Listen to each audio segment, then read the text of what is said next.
So I'm just starting to hear of Elm Dirt, and I don't even know where you guys are used or carried or anything. How do I know you're actually a good brand?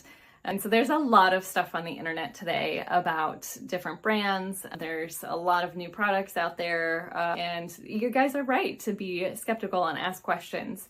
We are a US-based fertilizer manufacturer. We're based in Kansas City, Missouri, and we have been used in all 50 states by over 100,000 different customers.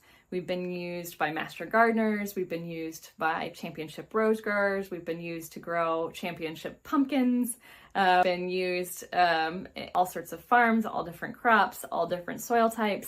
Have even been awarded a grant through the USDA for expanding our US-made fertilizer.